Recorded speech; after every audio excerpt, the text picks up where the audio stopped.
You eat our food, live in our house, and contribute nothing. You're a burden."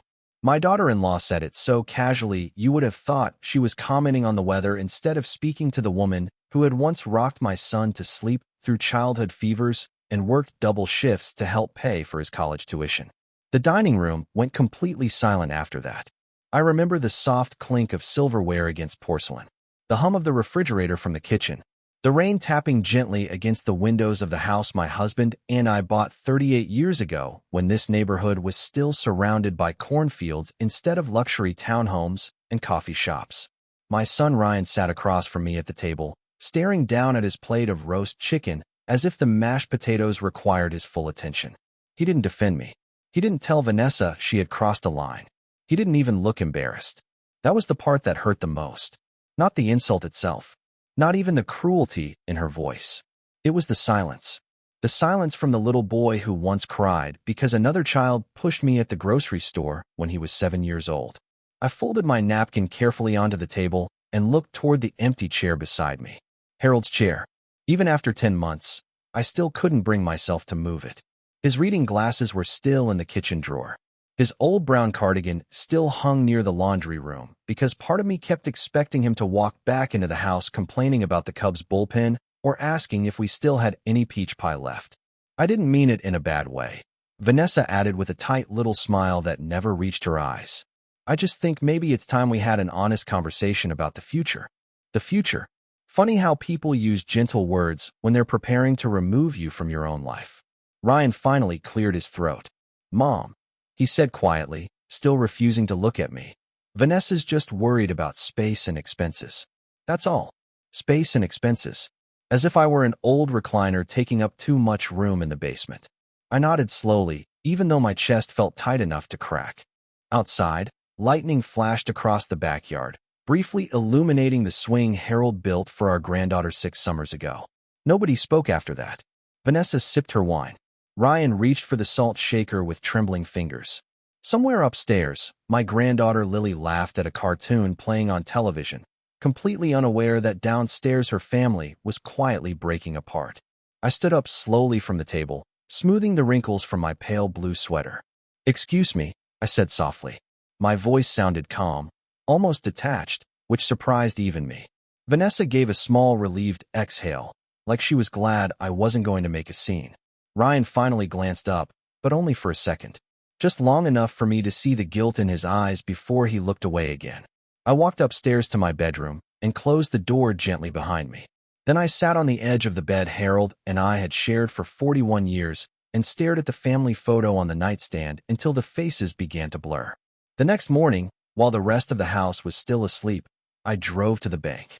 The bank opened at 9 o'clock sharp, but I was already sitting in the parking lot by 8:30 with my hands wrapped around a paper cup of coffee that had gone cold 20 minutes earlier.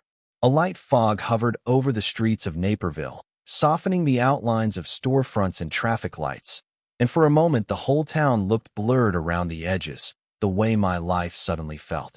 I watched people move in and out of the grocery store across the street carrying fresh flowers and bakery boxes, ordinary Thursday morning errands continuing as if nothing had changed. But everything had changed. The moment Ryan stayed silent at that dinner table, something inside me finally understood what Harold had been trying to warn me about during those last difficult weeks in the hospital.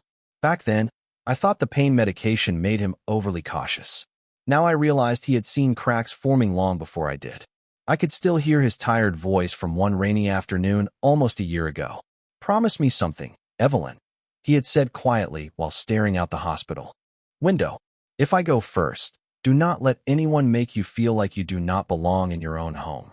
At the time, I brushed the comment aside and adjusted his blanket, telling him he was talking nonsense. Harold squeezed my hand, but never argued. He just looked sad. I understand that look now. The bank doors finally opened, and I walked inside with slow, careful steps, the scent of polished marble floors and fresh coffee hitting me immediately. Diane was working the front desk that morning. She had known Harold and me for years. Her warm smile faltered slightly when she saw me alone. "Mrs. Carter," she said gently, "it is good to see you. How are you holding up?" People ask that question after loss as though grief has a polite, acceptable answer. I smiled softly and told her I was managing. It was easier than telling the truth. She escorted me into a small office with muted gray walls and framed paintings of sailboats hanging crookedly above a filing cabinet. The room felt too cold, too quiet. I folded my hands neatly in my lap while she pulled up our family accounts on her computer. I actually came because I wanted to review a few things Harold handled, I explained carefully, just to make sure everything is still organized properly. Diane nodded and began clicking through pages.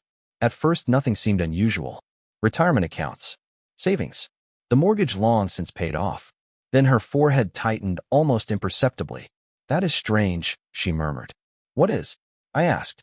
She hesitated for a second too long before turning the monitor slightly toward herself again. There were some authorization changes made several months ago regarding account access. A cold heaviness settled into my stomach. What kind of changes? Diane glanced at me sympathetically. Your son was added with expanded privileges after your husband passed away. I stared at the polished wooden desk between us, noticing tiny scratches in the surface where someone had dragged a pen too hard across the finish. I do not remember approving that, I said quietly. Diane's expression became uncomfortable. According to the records, the paperwork was signed electronically. Electronically. Vanessa handled almost everything online in that house. Medical forms, utility payments, insurance renewals. She always said technology overwhelmed me and insisted she was helping. Suddenly, I remembered several evenings when she appeared beside me holding her tablet while I watched television, asking me to sign things quickly because Ryan was busy.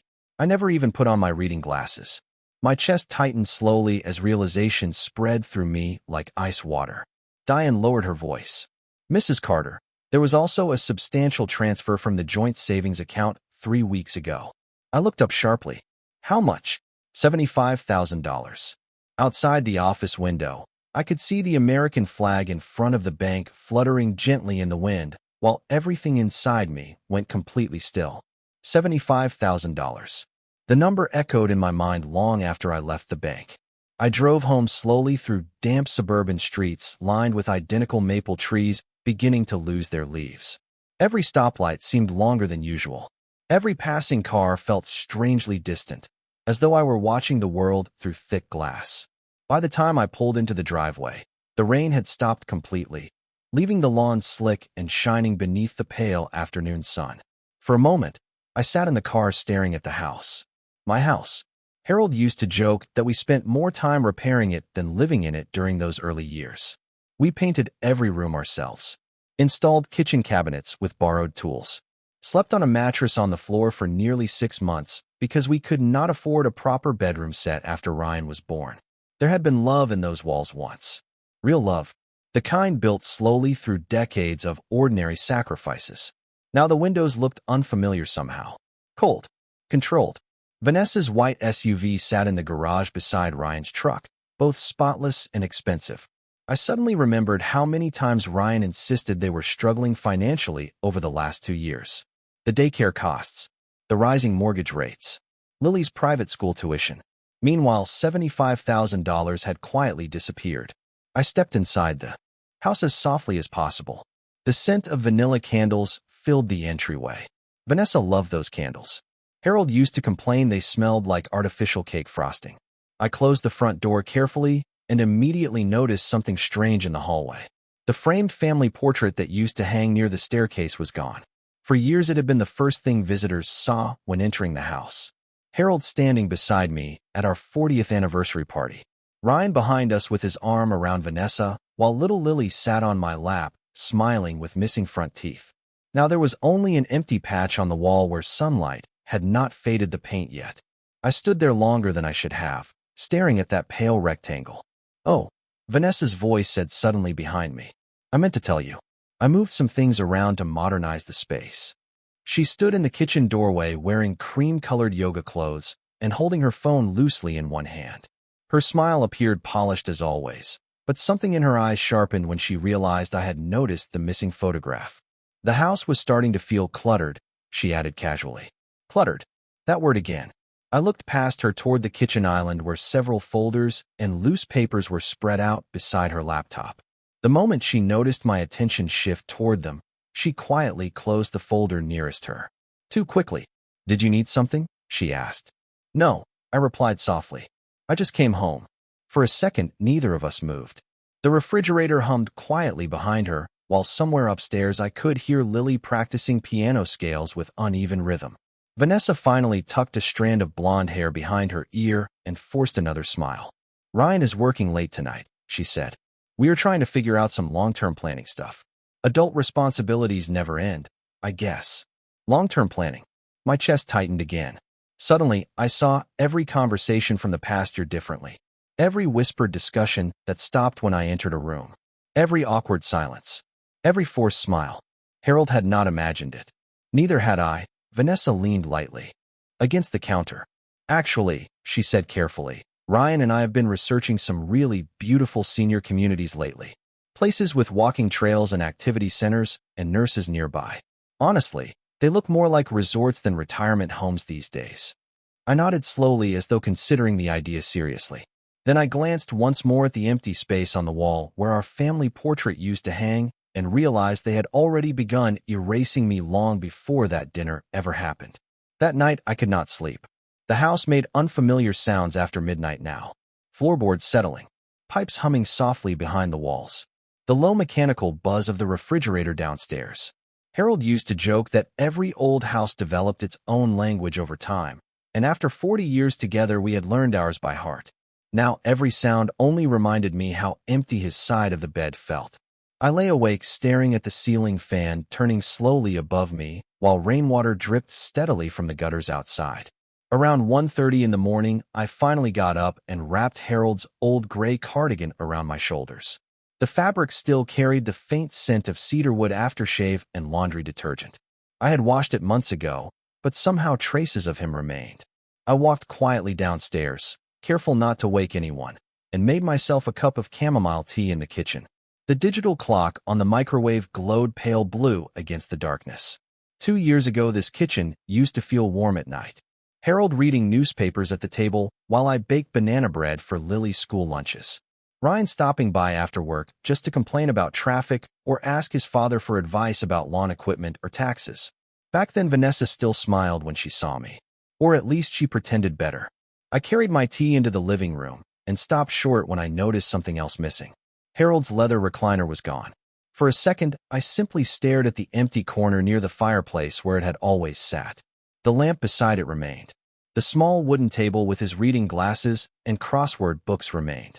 But the chair itself had vanished. My chest tightened painfully.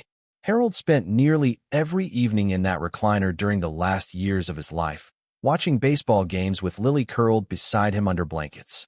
He fell asleep there most Sunday afternoons with the television volume too loud, while I folded laundry nearby, pretending not to notice. Slowly I set my mug down and walked into the garage. The cold concrete chilled my bare feet instantly. Near the back wall beneath stacks of storage bins and old Christmas decorations sat Harold's recliner wrapped in a dusty plastic sheet, like discarded furniture, waiting for pickup day. I stood there in silence for several seconds. Then I remembered Vanessa casually mentioning last month that the living room needed a cleaner aesthetic. At the time, Ryan laughed awkwardly and said nothing. Always the silence. Always the careful avoidance.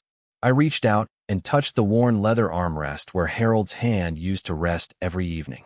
Tiny cracks lined the surface from decades of use. Suddenly, another memory surfaced, so clearly it made my throat tighten. 3 weeks before he died, Harold sat in that same chair watching snow fall through the front windows while oxygen tubes rested beneath his nose. His voice had been weak, but his eyes were sharp. "Do not trust appearances after I am gone," he told me quietly. "People show their real character when they think the person protecting you is no longer around." I remember laughing softly back then and accusing him of becoming dramatic in old age. Harold only smiled sadly and reached for my hand. Standing alone in that freezing garage now, I finally understood what he meant. Someone had not only moved his chair, they had hidden it, covered it, removed it from the house as though erasing his presence made room for something new. I heard footsteps creak faintly upstairs above me and quickly wiped my eyes before anyone could see. Then I noticed something else beside the recliner, partially hidden beneath a cardboard box. A small black lockbox I had not seen in years. The lockbox was heavier than I remembered, Dust coated the surface so thickly that my fingertips left clean streaks across the black metal as I pulled it carefully from beneath the cardboard box. My pulse quickened immediately because Harold had always been meticulous about important documents. He believed in paper copies for everything: insurance policies, property taxes, savings bonds. Computers fail, he used to say every April while organizing receipts across the dining room table. Paper survives. I carried the lockbox upstairs slowly, listening for movement inside the house. Everything remained quiet except for the distant hum of the dishwasher downstairs. Inside my bedroom, I locked the door softly behind me before placing the box on the bedspread. For several long seconds, I simply stared at it. Then memory returned suddenly and sharply. Harold's birthday. 8 years ago. He had laughed when I teased him for using the same 4-digit code for nearly everything. Lily's birth year. My hands trembled slightly as I entered the numbers. The lock clicked open immediately. Inside sat neatly organized folders, envelopes, and one sealed letter with my name written across the front in Harold's familiar handwriting. Evelyn. Just seeing his handwriting again made my throat tighten painfully. I sat down slowly on the edge of the bed before opening the envelope with careful fingers. The letter was dated 11 months earlier, 2 weeks before Harold passed away. My darling Evelyn, it began. If you are reading this, then I was right to worry. I stopped breathing for a moment. Outside the bedroom window, wind stirred softly through the oak trees lining our backyard. The world continued moving while mine stood perfectly still. Harold wrote about things I barely remembered now. Quiet observations.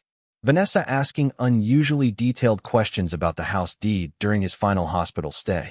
Ryan insisting they should streamline finances after the funeral.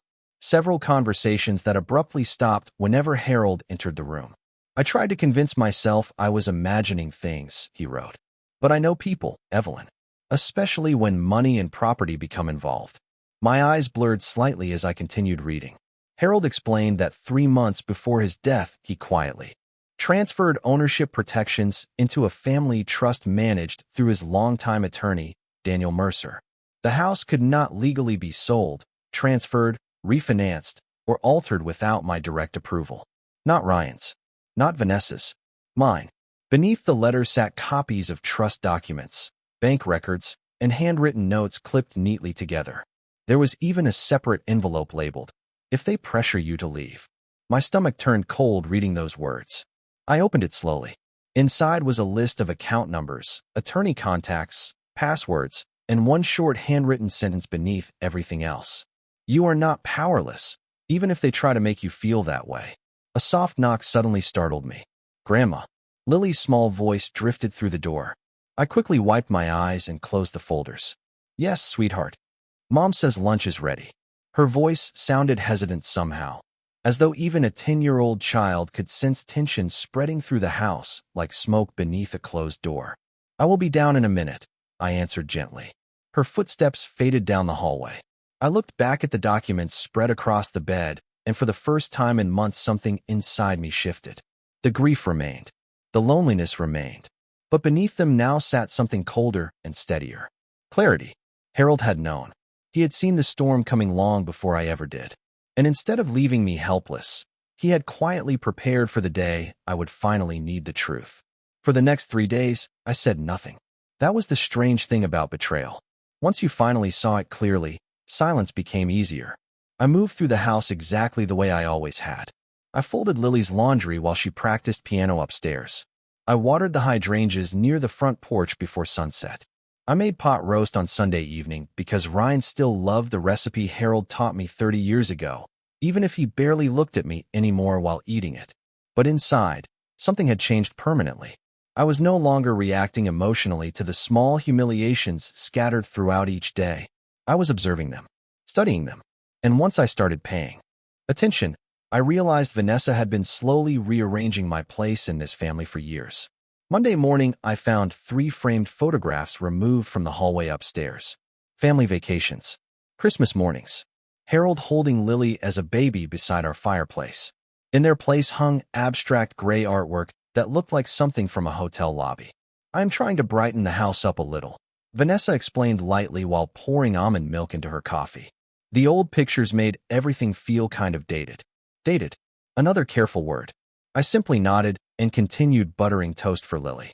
Across the kitchen, Ryan sat scrolling through emails on his phone while barely touching his breakfast. His hair had started graying near the temples recently, something I only noticed because Harold's hair turned gray in exactly the same place at 42. For a brief moment, I saw the little boy Ryan used to be, the child who built pillow forts in the living room and cried when our old Labrador died. Then Vanessa spoke again. I was actually thinking maybe we could convert your upstairs sitting room into a home office eventually, she said casually. You barely use it anymore. Ryan did not even look up from his phone. That makes sense, he murmured automatically. Something inside my chest hardened quietly at those words. My sitting room. The room where Harold and I drank coffee every Sunday morning while watching snow fall through the bay windows. The room where I sat for 6 straight hours after the doctor called to tell us Ryan had been in a car accident during college, waiting for him to wake up after surgery. The room where Harold held my hand the night we learned about his cancer diagnosis. Vanessa saw square footage. I saw a lifetime. Later that afternoon, I drove to meet Harold's attorney, Daniel Mercer, in downtown Chicago. His office overlooked the river, all dark wood furniture and quiet carpeted hallways that smelled faintly of coffee and expensive paper. Daniel looked older than I remembered. Thinner, too. But the moment he saw me enter his office, his expression softened immediately. Evelyn, he said gently, I was wondering when you might come. See me. Those words settled heavily in the room between us. He knew. Harold had prepared him. Daniel listened quietly while I explained everything.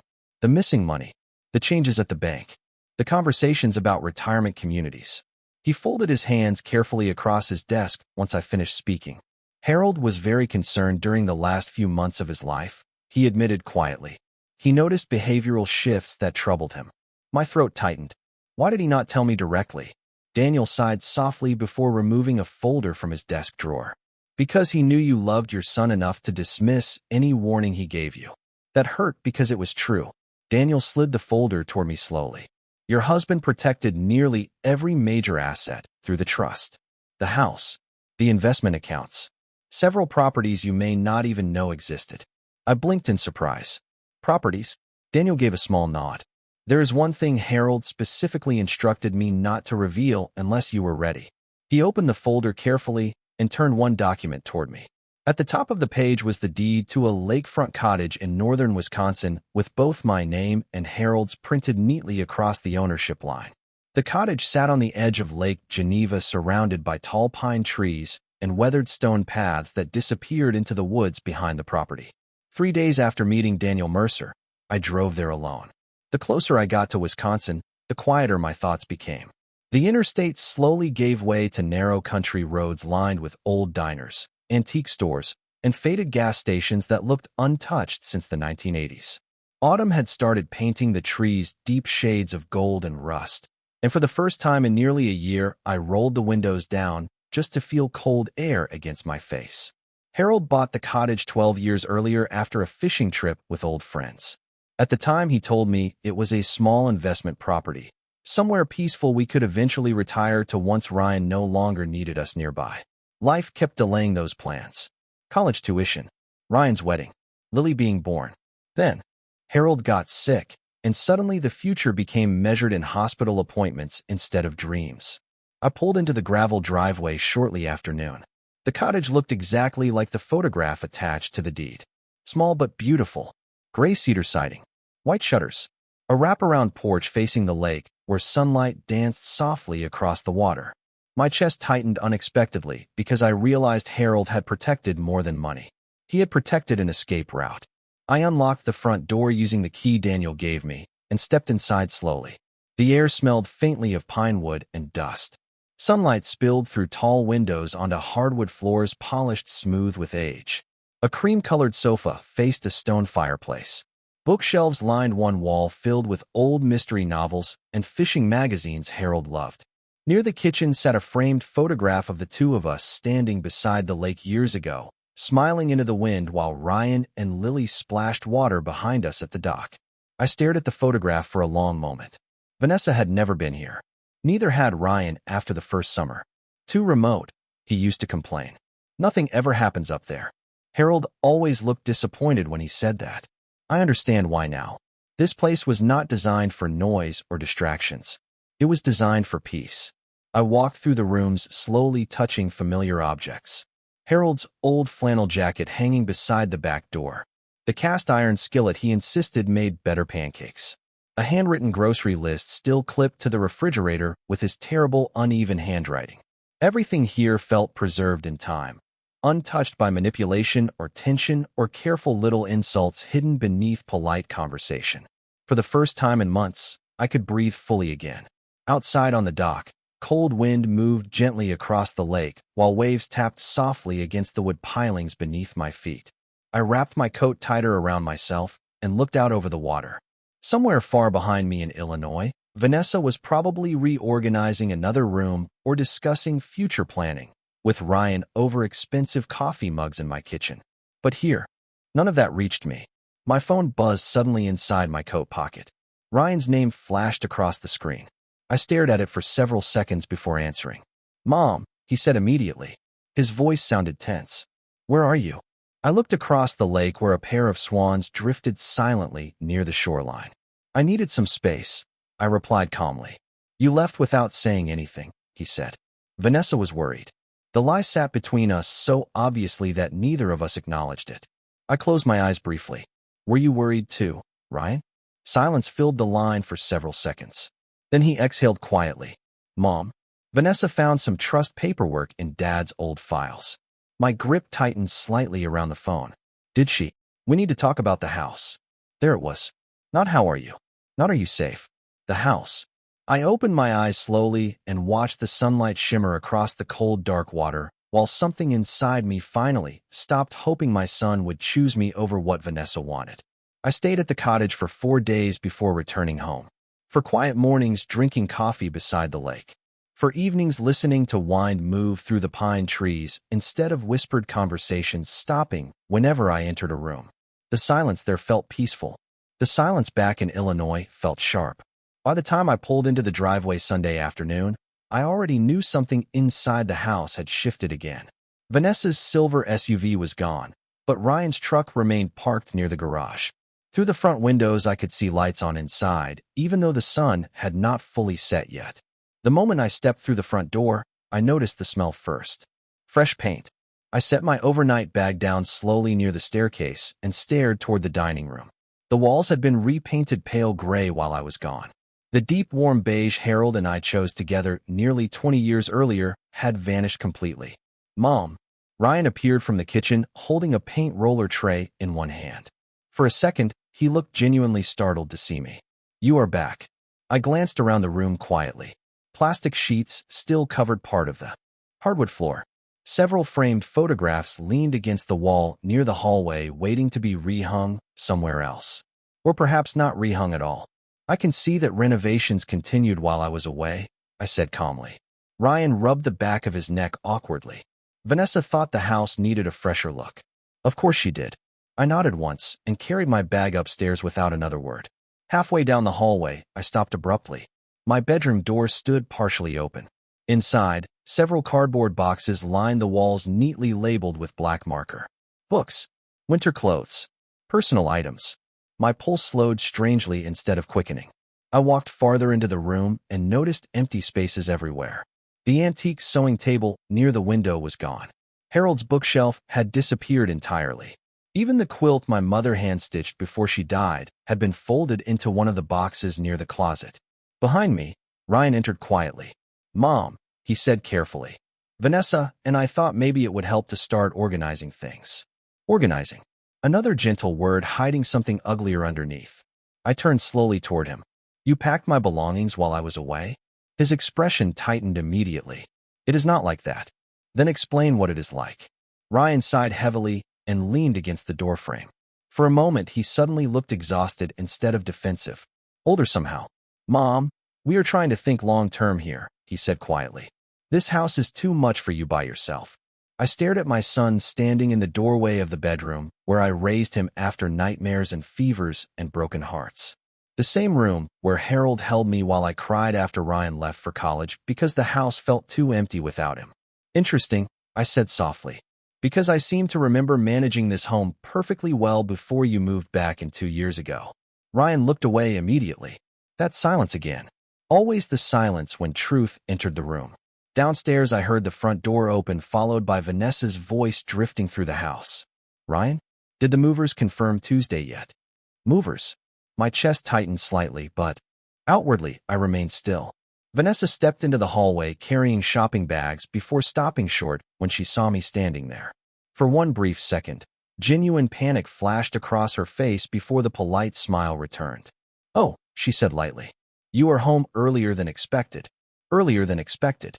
As though I were a guest returning from vacation instead of the owner of the house. Vanessa glanced quickly toward the packed boxes behind me and then back at Ryan. A silent conversation passed between them in that moment.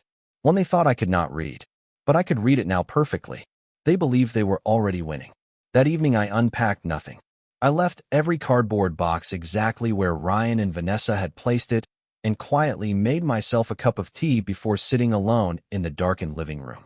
The newly painted walls reflected cold gray shadows beneath the soft lamplight. Even the house sounded different now, emptier somehow. Around 8:30, I heard Lily's footsteps coming downstairs, followed by the muffled sound of Vanessa speaking sharply from the kitchen about school schedules and contractor estimates. Lily wandered into the living room holding a blanket around her shoulders and immediately curled beside me on the sofa the way she used to when she was smaller. For several minutes, neither of us spoke. She leaned lightly against my arm, while cartoons flickered silently across the television screen. Children always notice more than adults think they do. "Grandma?" she asked softly after a while. "Yes, sweetheart." Her small fingers twisted nervously in the edge of the blanket. "Are you moving away?" The question landed gently but painfully inside my chest. I kept my voice calm. "Why would you ask me that?" Lily hesitated before answering. "I heard Mom talking on the phone." She glanced down toward her lap. "She said the upstairs room would finally become her office once you settled somewhere else." Somewhere else. Such careful language for pushing someone out of their own life. I brushed a strand of blonde hair behind Lily's ear and forced myself to smile softly. "And how do you feel about that?" Lily shrugged, but her eyes immediately filled with uncertainty. "I do not want you to leave." Those simple words nearly broke me more than anything else had. Not because they were dramatic, but because they were sincere. Children do not disguise affection behind polite manipulation or strategic silence. They either love you or they do not. "I used to like it better before," Lily whispered quietly. "Before what?" She looked toward the kitchen to make sure nobody was nearby. "Before everybody started fighting all the time after Grandpa died." My throat tightened. I wrapped the blanket more securely around her shoulders while she leaned against me.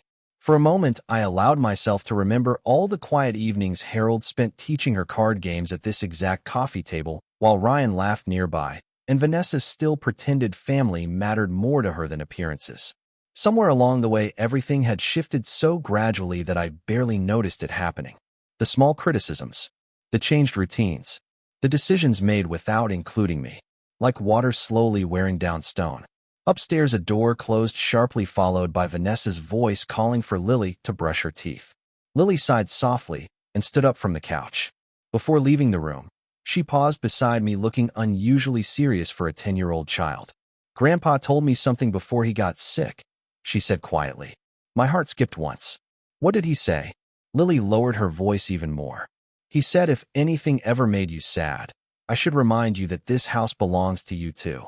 For several seconds I could not speak at all. Harold. Even then he had been preparing little protections around me wherever he could. Lily hugged me tightly before heading upstairs, leaving the faint scent of strawberry shampoo lingering behind. Once she disappeared, I sat completely still in the quiet room, staring at the reflection of rain against the dark windows. Then slowly, for the first time since Harold died, I realized something important. I had spent nearly a year trying to preserve peace inside a family already preparing to erase me. And in doing so, I had allowed them to mistake kindness for weakness. Upstairs, I heard Ryan and Vanessa arguing softly behind closed doors.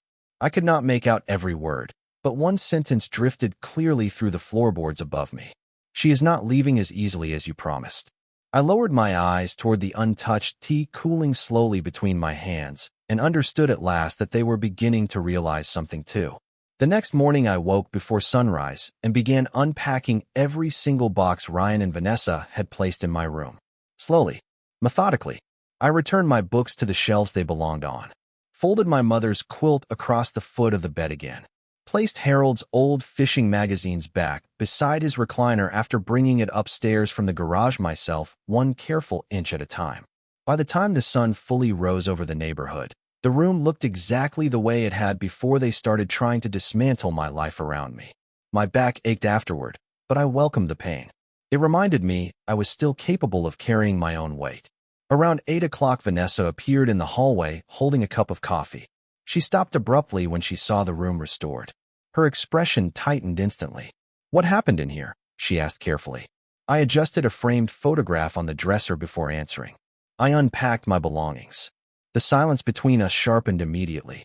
Vanessa stepped farther into the room, lowering her coffee mug slowly onto the dresser as though preparing for a difficult negotiation.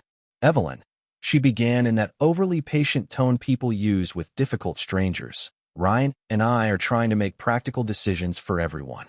I turned toward her calmly. "Interesting, because nobody asked what decisions I wanted." Her jaw tightened slightly. "We are thinking about your future." "No," I replied softly. "You are thinking about your convenience." For a brief second, the polite mask slipped completely. I saw a real irritation flash across her face before she forced herself to smile again. "You are being unfair." "Am I?" I asked quietly. "You packed my room while I was away. You removed family photographs. You discussed retirement homes before ever asking whether I wanted to leave. My own house." Vanessa folded her arms tightly across her chest. "This house is too large for one person. Then perhaps you should find a smaller one." The words landed softly, but I watched the color shift immediately in her expression.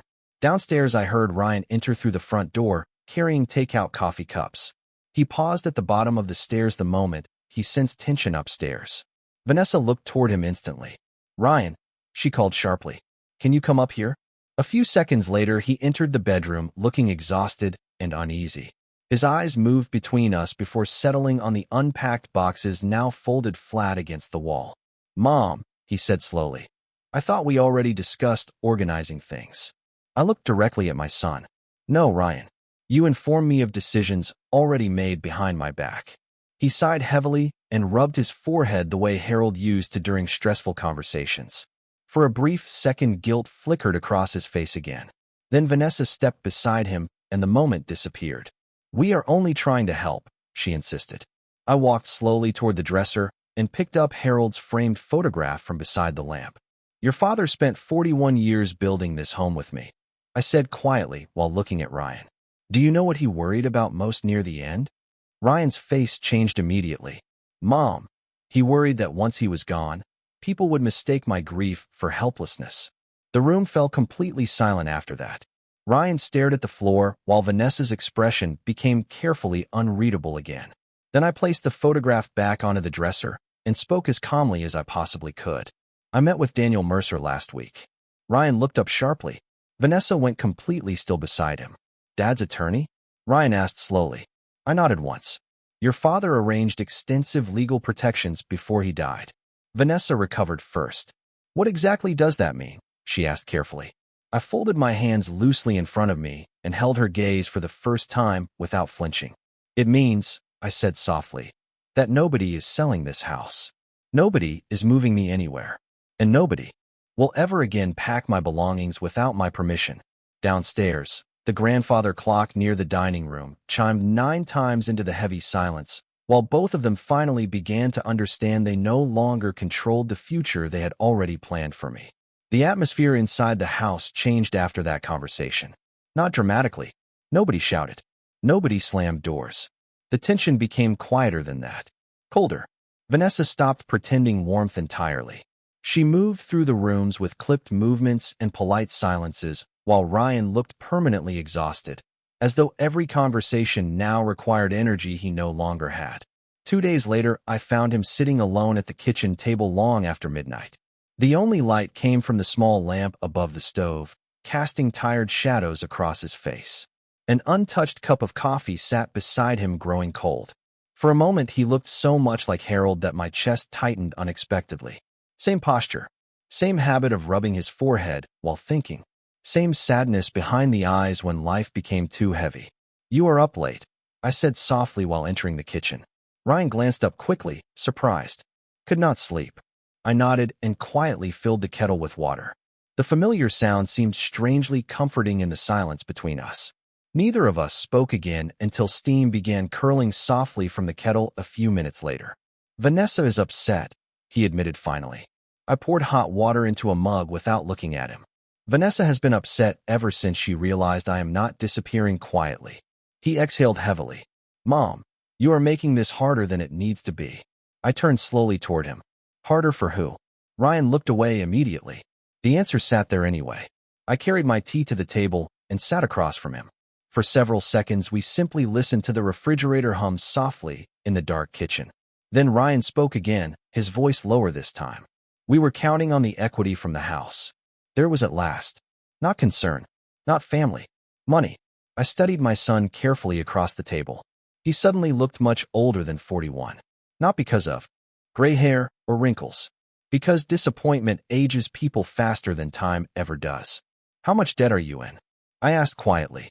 Ryan's jaw tightened immediately. That is not the point. It is exactly the point. He stared down at his hands for a long moment before speaking.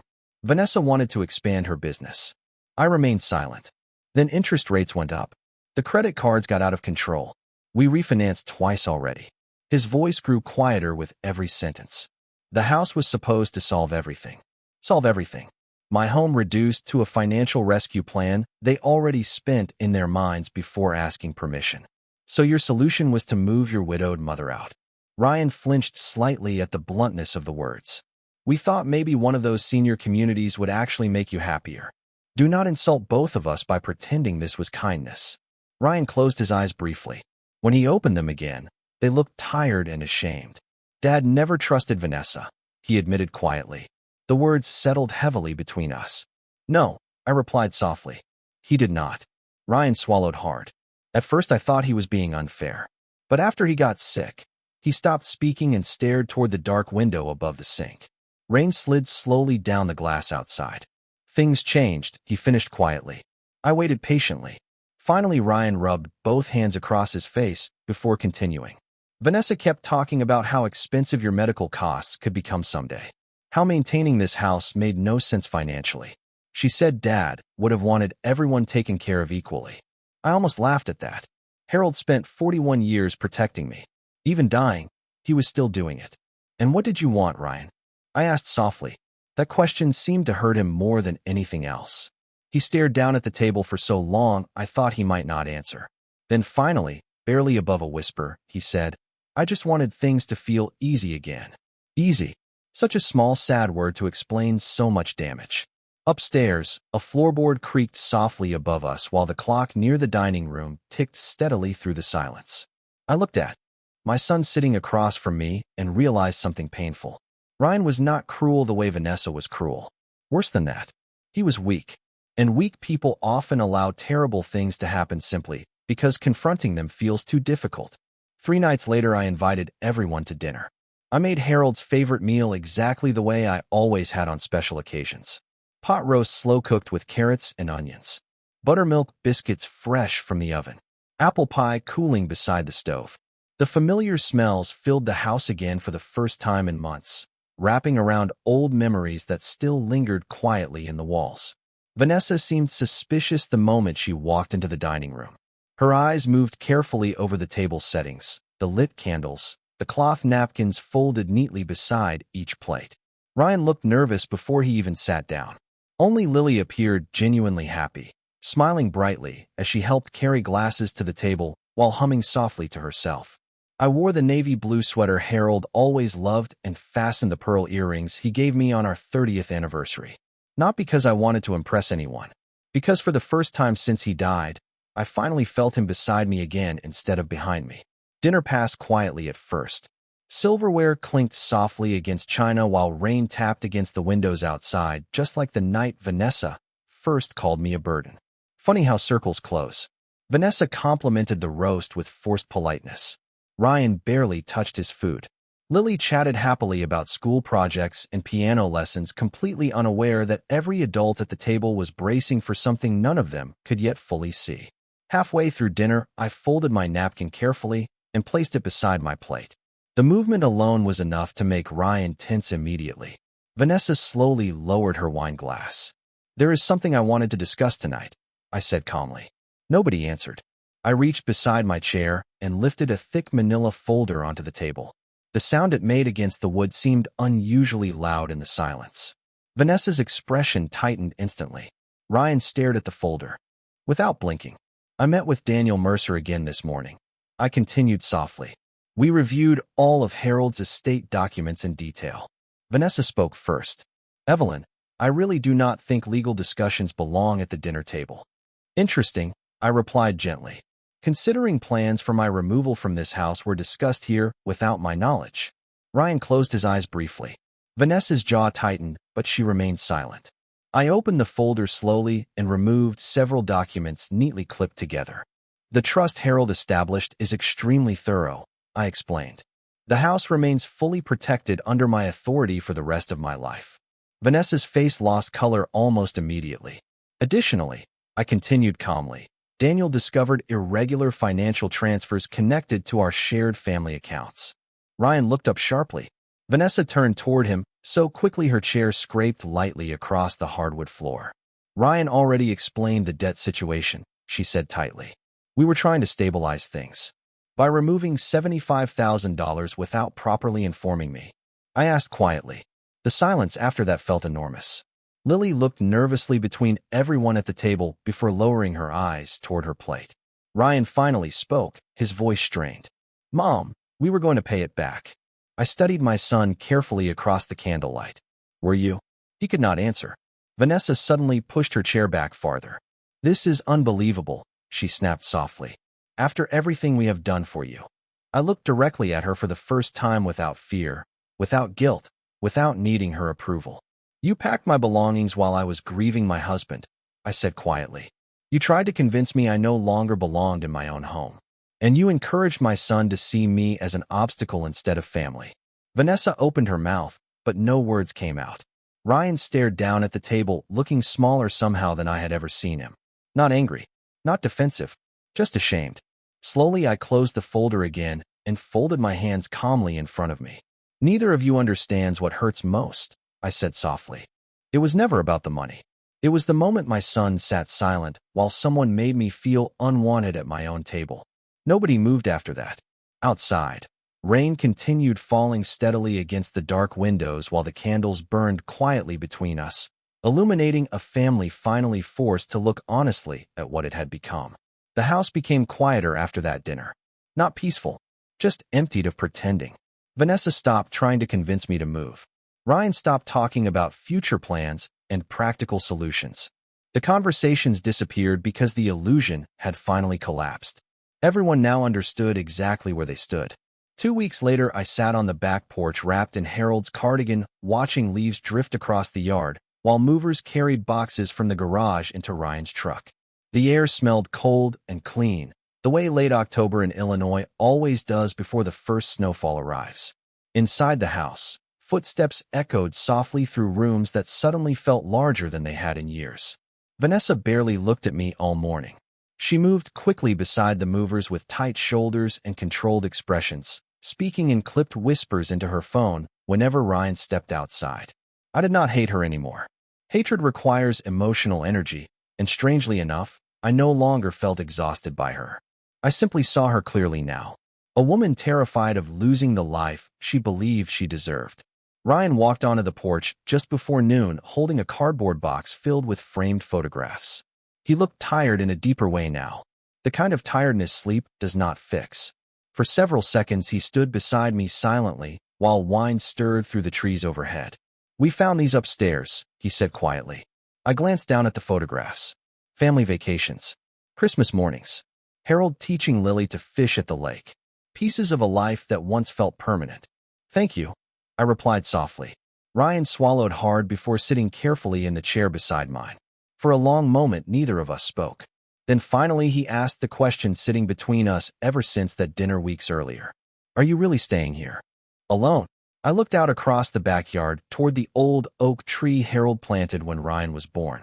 Its branches stretched wide enough now to shade nearly half the lawn. "I will not be alone," I said calmly. I still have myself. Ryan lowered his eyes immediately. There was a time when that sentence would have sounded sad to me. Now it sounded like freedom. Inside the driveway, Vanessa called impatiently for him to help direct the movers. Ryan did not move right away. "Mom," he said quietly, "I know sorry does not fix any of this." No, it did not. Some moments in life divide everything into before and after. Hearing your child stay silent while someone humiliates you is one of them. I studied my son beside me and realized something surprising. I still loved him. Love does not disappear simply because disappointment arrives. But love changes shape sometimes. It becomes quieter, more careful, less blind. "Your father once told me something after you left for college," I said softly. Ryan looked at me. He said the hardest part of being a parent is realizing your children eventually become strangers you still remember as babies. Ryan's face crumpled slightly at that. For the first time since Harold died, I saw genuine grief break through all the exhaustion and avoidance. "I never wanted to hurt you," he whispered. I nodded slowly. "I know. And that was the tragedy of it. Cruel people hurt others intentionally. Weak people hurt others because they are too afraid to do what is right." By late afternoon, the truck was loaded. Vanessa climbed into the passenger seat without saying goodbye. Ryan lingered near the driveway awkwardly before finally walking back toward me one last time. "Lily wants to visit next weekend," he said quietly. A faint smile touched my face for the first time in months. "She will always be welcome here." Ryan nodded slowly, then looked around the house one final time. Not at the expensive hardwood floors, or the property value, or the future equity. At the home itself. The memories. The life his father built piece by piece. I think only then did he fully understand what he almost allowed to be destroyed. After they drove away, silence settled. Gently across the neighborhood. I remained on the porch until sunset, watching golden light spill across the yard while cold wind rustled through the trees. Somewhere far away, geese crossed the darkening sky heading south for winter. Inside the house, Harold's recliner sat once again beside the fireplace exactly where it belonged. And for the first time in a very long time, so did I.